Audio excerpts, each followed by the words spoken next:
Hi friends, स्वागत करता हूं आपका YouTube channel running agro classes में।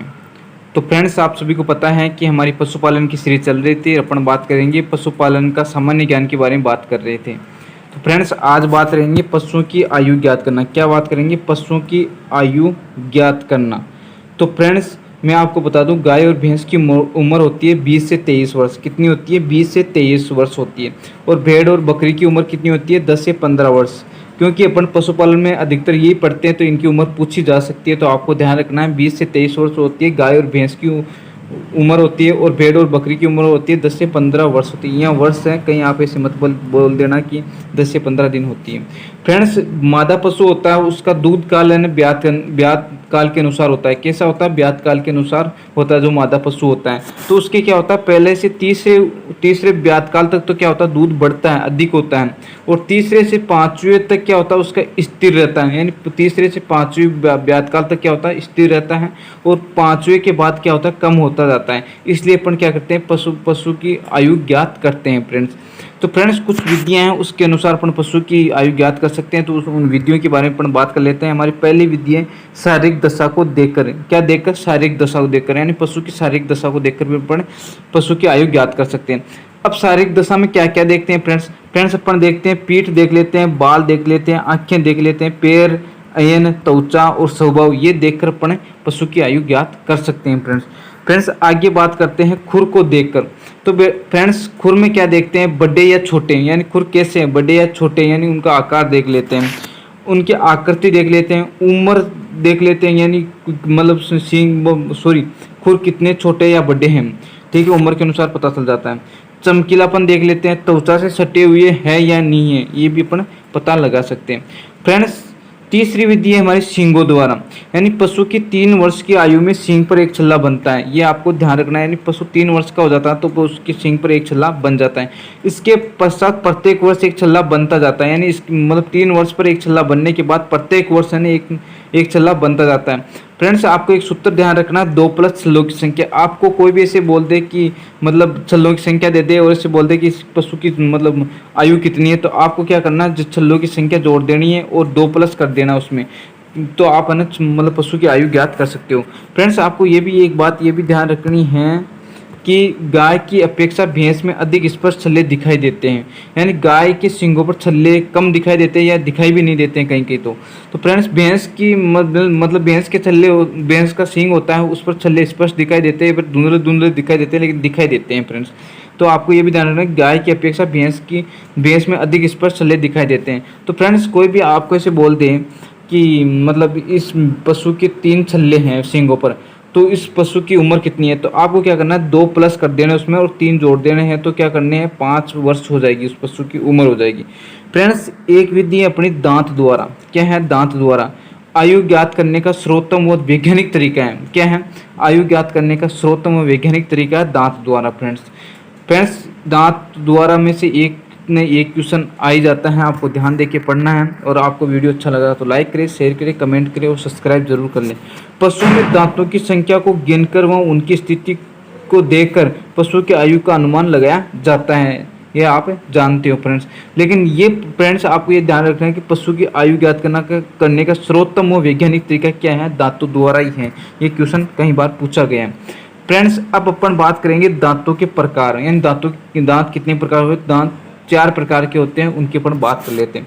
पहला दांत होता है कर्तन दांत, जिसे हम इंसाइजर टीथ बोलते हैं और आई से इंडिकेट करते हैं फ्रेंड्स। निचले जबड़ों में उपस्थित होता है और संख्या 4 जोड़ी होती है, यानी 8 दांत होते हैं फ्रेंड्स। आप सभी को ध्यान रखना है। इन्हें काटने वाले दांत भी कहते हैं। और मुख्यतः आयु किनके द्वारा ज्ञात की जाती है, कर्तन दांत के द्वारा ज्ञात की जाती है, इंसाइजर टीथ के द्वारा ज्ञात की जाती है फ्रेंड्स। दूसरा है हमारा कील दांत फ्रेंड्स। कील दांत यानी कैनाइन टीथ, ये किसमें अनुपस्थित होते हैं फ्रेंड्स, गाय, भैंस, भेड़, बकरी में ये नहीं पाए जाते हैं फ्रेंड्स। जबकि किसमें पाए जाते हैं, सुअर में, कुत्ते में, बिल्ली में पाए जाते हैं फ्रेंड्स। किस में पाए जाते हैं, सुअर, कुत्ता, बिल्ली में पाए जाते हैं। ये आप ध्यान रखना, जो कि मनुष्य को या पशुओं को हानि पहुंचाते हैं, काट लेते हैं, ये इनके क्या होता है, कील दांत पाए जाते हैं, कैनाइन टीथ पाए जाते हैं। जबकि हमारे गाय, भैंस, भेड़, बकरी में अनुपस्थित होते हैं फ्रेंड्स। ये आप ध्यान रखना फ्रेंड्स। तीसरा हमारा आता है अग्र चर्वणक दांत यानी प्री मोलर टीथ, जिसे हम पीएम से इंडिकेट करते हैं फ्रेंड्स। ये क्या होता है, दोनों जबड़ों में ऊपर और नीचे पाए जाते हैं और 6 जोड़ी होते हैं यानी 12 दांत पाए जाते हैं फ्रेंड्स। तो आपको ये भी ध्यान में रखना है। एक आता है चर्वणक दांत, यानी चौथा हमारा क्या है, चर्वणक दांत है, जिसे मोलर टीथ बोलते हैं, यानी एम से इंडिकेट करते हैं इसे। दोनों जबड़ों में दोनों तरफ पाए जाते हैं। संख्या होती है इनकी 6 जोड़ी होती है यानी 12 दांत होते हैं। ये दांत सिर्फ स्थायी होते हैं। कौन से दांत स्थायी होते हैं, क्वेश्चन आता है निम्न में से कौन से दांत स्थायी होते हैं, तो होते हैं चर्वणक दांत स्थायी होते हैं। ये आपको ध्यान रखना।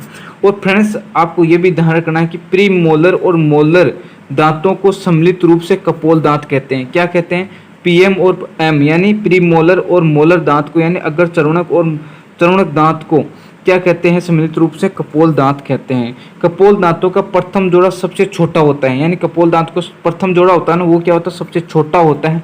अंतिम जोड़ा सबसे बड़ा होता है फ्रेंड्स। ये आप ध्यान रखना, कुछ नहीं है, छोटी छोटी टर्म है वो आपको ध्यान रखनी है। ठीक है फ्रेंड्स। अपन बात करते हैं फ्रेंड्स दंत सूत्र यानी डेंटल फॉर्मूला, यानी दांतों का सूत्र, यानी दांतों को कैसे ज्ञात किया जाता है कि पशु के इतने दांत हैं। तो फ्रेंड्स डेंटल सूत्र है हमारा, आपको पता है आई का मतलब हो गया इंसाइजर, और सी का हो गया केनाइन, और पीएम का हो गया प्री मोलर, और एम का हो गया मोलर। यानी हिंदी में बोले तो अपन हो गया ये हो गया, क्या हो गया ये, हाँ तो फ्रेंड्स ये हो गया कर्तन दांत हो गया, एक मिनट, कर्तन दांत हो गया, ये मतलब कील दांत हो गए, ये अगर चर्वणक दांत हो गए, चर्वणक दांत हो गए। तो फ्रेंड्स आपको ये फॉर्मूला डायरेक्ट याद रखना है कि ICPMM यानी ICPMM, मैं तो ऐसे याद रखता हूँ और आपके हिसाब से आप याद रख लेना, लेकिन ध्यान जरूर रखना है आपको। यानी ये सूत्र होता है, क्या होता है, ICPMM होता है। ठीक है। और मतलब फ्रेंड्स मैं आपको ये भी बता दूं कि पशुओं में अस्थायी दांतों की संख्या होती है 20 होती है। कितनी होती है, 20 होती है। और स्थायी दांतों की संख्या होती है 32। कितनी होती है, 32 होती है। अब अस्थायी एक बार इसे पूछा गया था, सुपरवाइजर में पूछा गया था साहित्य, तो क्या पूछा गया था, उसमें क्या पूछा गया था, ये पूछा गया कि अस्थायी दंत विन्यास होता है। तो आपको ध्यान रखना है कि इंसाइजर दांत होता है ऊपर वाले जो 0 होते हैं, और ये भी क्या होता है, केनाइन दांत 0 होते हैं, और प्री मोलर 3 होते हैं, और मोलर कितने होते हैं, 0 होते हैं। इनको इंटू कितने से करना, 2 से करना है। और इंसाइजर दांत नीचे वाले कितने होते हैं, 4 होते हैं, और फिर केलाइन दांत नीचे वाले 0 होते हैं, और प्री मोलर 3 होते हैं, और मोलर दांत 0 होते हैं।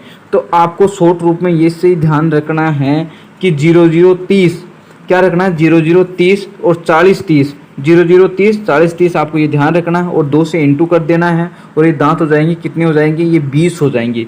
कितने हो जाएंगे, 20 हो जाएंगे फ्रेंड्स। स्थायी दंत विन्यास को ध्यान में रखना, मैंने आपको बता दिया कि 0033 के हिसाब से आपको ध्यान रखना है, और 4033 के ध्यान रखना, 4033 और इंटू 2 से कर देना। और 32 दांत क्या होते हैं, स्थायी दांत होते हैं। अपन लोगों ने अपनी पहले बात की थी फ्रेंड्स। अब छोटी छोटी थोड़ी सी कोई टर्म है वो भी अपन देख लेते हैं, पूछा जा सकता है कि दंत्युपुर किसे कहते हैं। क्या है, दंत्युपुर किसे कहते हैं, तो आप बता देते हैं, दंत्युपुर उसे कहते हैं जो ऊपरी जबड़े में कर्तन दांत की जगह क्या होता है, उत्कों की एक कठोर परत होती है। क्या होती है, कठोर परत होती है, उसे क्या कहते हैं, दंत्युपुर कहते हैं, यानी डेंटल पेड कहते हैं। क्या कहते हैं, डेंटल पेड कहते हैं फ्रेंड्स। एक आ जाता है भरा मुख यानी फुल माउथ, सभी स्थायी दांत निकल गए हो उन्हें क्या कहते हैं, उन्हें क्या कहते हैं फ्रेंड्स, उन्हें कहते हैं भरा मुख कहते हैं, यानी फुल माउथ कहते हैं। टूटा मुख किसे कहते हैं फ्रेंड्स, आपको ये भी ध्यान रखना है कि टूटा मुख किसे कहते हैं। तो टूटा मुख में आप ये ध्यान रख लेना कि एक या एक से अधिक क्या होता है, अधिक दांत गिर गया हो उसे क्या कहते हैं, टूटा मुख कहते हैं। या एक या एक से अधिक दांत गिर गया उसे क्या कहते हैं, टूटा मुख कहते हैं। पोपला मुख किसे कहते हैं फ्रेंड्स, पोपला मुख की बात करें तो अधिक उम्र में ऐसा पशु जिसकी सभी स्थायी दांत गिर गए, यानी अधिक उम्र हो जाती है तो पशु बूढ़ा हो जाता है, तब क्या होता है, उसके दांत गिरने स्टार्ट हो जाते हैं। तो क्या बोल देते हैं, उसे कहते हैं पोपला मुख बोलते हैं। यानी अधिक उम्र में ऐसा पशु जिसकी सभी स्थायी दांत गिर गए हो उसे क्या कहते हैं, पोपला मुख कहते हैं।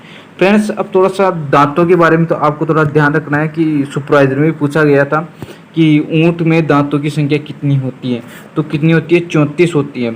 घोड़े में कितनी होती है, 40 होती है फ्रेंड्स। और सूअर में 44 होती हैं। और मैं बता दूं आपको खरगोश में 28 दांत होते हैं। कितने होते हैं, 28 दांत होते हैं फ्रेंड्स। कितने होते हैं, 28 दांत होते हैं। तो आपको ध्यान रखना है, ऊंट में 40 दांत होते हैं, घोड़े में सॉरी, ऊँट में 34 दांत होते हैं, घोड़े में 40 होते हैं और सूअर में 44 होते हैं और खरगोश में कितने होते हैं? 28 दांत होते हैं। फ्रेंड्स आप लिखते चलना, मतलब नोट्स बना लो, इनके आपके काम आएंगे फ्रेंड्स, लिखने से याद होता है, अदरवाइज तो बहुत क्लासेस लेते हो आप। फ्रेंड्स अब आपको ये ध्यान रखना है, गायों भैंसों में विभिन्न दांत तथा उनके निकलने का समय के बारे में आपको थोड़ा सा ध्यान देना है, उनके बारे में थोड़ा समझना है, तरीके से समझ में थोड़ा सा आने में थोड़ा सी प्रॉब्लम आ सकती है, लेकिन आ जाएगी फ्रेंड्स, ये मेरा वादा है आपसे, ठीक है। थोड़ा सा अच्छे से दिमाग लगाना तो आ जाएगी, ठीक है। तो अपन बात कर लेते हैं फ्रेंड्स, किसकी बात करेंगे? अपन करेंगे दांत निकलने का समय, एक साइड लिखा हुआ अपना दांत निकलने का समय, एक साइड लिखा हुआ दांतों की स्थिति।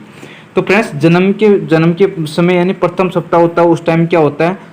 कर्तन दांत का प्रथम जोड़ा यानी अस्थायी दांत का जोड़ा निकल जाता है फ्रेंड्स। जन्म के दूसरा सप्ताह में क्या होता है फ्रेंड्स? दूसरा सप्ताह में कर्तन दांत का दूसरा अस्थायी जोड़ा निकल जाता है फ्रेंड्स। तीसरा जोड़ा जो कि जन्म के तीसरा सप्ताह के बाद क्या होता है? तीसरा अस्थायी जोड़ा निकल जाता है फ्रेंड्स। किसका निकल जाता है? कर्तन दांत का निकल जाता है। और चौथा जोड़ा यानी चौथा सप्ताह यानी एक माह में क्या होता है? चौथा जोड़ा निकल जाता है जो कि अस्थायी जोड़ा होता है फ्रेंड्स। 6 माह की उम्र में क्या होता है फ्रेंड्स? चर्वणक का प्रथम जोड़ा निकलता है। चर्वणक दांत जिसे हम बोल के आए थे प्रीमोलर दांत, ठीक है। और 1 से 1.5 वर्ष बाद में क्या होता है फ्रेंड्स? चर्वणक का दूसरा जोड़ा निकल जाता है, ठीक है, ये भी आप ध्यान रखोगे। 2 से 2.5 वर्ष की उम्र में क्या होता है? चर्वणक दांत का तीसरा व कर्तन दांत का प्रथम स्थायी जोड़ा। यहाँ तो क्या निकल रहा था? अस्थायी, यहाँ निकल गया स्थायी जोड़ा। कब निकला? 2 से 2.5 वर्ष की उम्र में। पूछा जा सकता है कर्तन दांत का प्रथम स्थायी जोड़ा कब निकलता है, तो 2 से 2.5 वर्ष आपको ये ध्यान रखना है फ्रेंड्स। आगे क्या है? 2 से 2.5 वर्ष की उम्र में क्या होता है? प्रीमोलर, सॉरी 1 मिनट रुको आप, ना 2 से 2.5 वर्ष की उम्र में क्या होता है? प्रीमोलर दांतों यानी प्रीमोलर दांत यानी अगर चर्वणक दांत का प्रथम और दूसरा स्थायी जोड़ा निकल जाता है फ्रेंड्स। और 2.5 से 3 वर्ष की उम्र में क्या होता है फ्रेंड्स?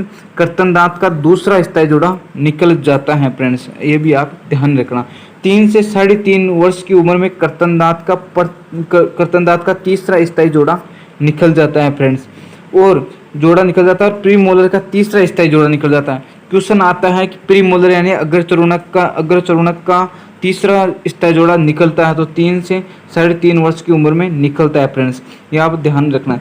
4 से 4.5 वर्ष की उम्र में क्या होता है? कर्तन दांत का चौथा स्थायी जोड़ा निकल जाता है। तो फ्रेंड्स ये आप इनको लिखिए जरा, लिखने के बाद आपको वीडियो थोड़ा सा लंबा हो जाएगा इसलिए मैंने एक बार ही समझाया है। लिख लीजिए, लिखने के बाद आपके समझ में आ जाएगा। समझ में नहीं आता तो कमेंट बॉक्स में कमेंट जरूर करें, मैं आपको वापस बता दूंगा फ्रेंड्स। अब फ्रेंड्स थोड़ा सा अपन क्वेश्चन के बारे में बात कर लेते हैं, क्वेश्चन कौन कौन से आते हैं फ्रेंड्स। तो क्वेश्चन आपको पूछा जाएगा कि आयु ज्ञात करने का सर्वोत्तम तरीका है। तो मैंने क्या बताया था? सर्वोत्तम तरीका और वैज्ञानिक तरीका कौन सा होता है? दांतों द्वारा होता है। किसके द्वारा? दांतों द्वारा हो गया। 2 क्वेश्चन अपने कंप्लीट हो गए।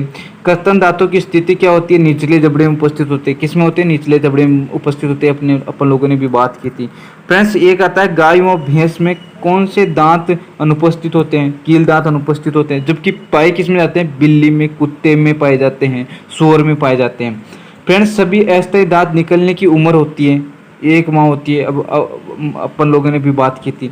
सभी स्थायी दांत 4 से 5 वर्ष की उम्र में निकल जाते हैं फ्रेंड्स, आपको ये भी ध्यान रखना है।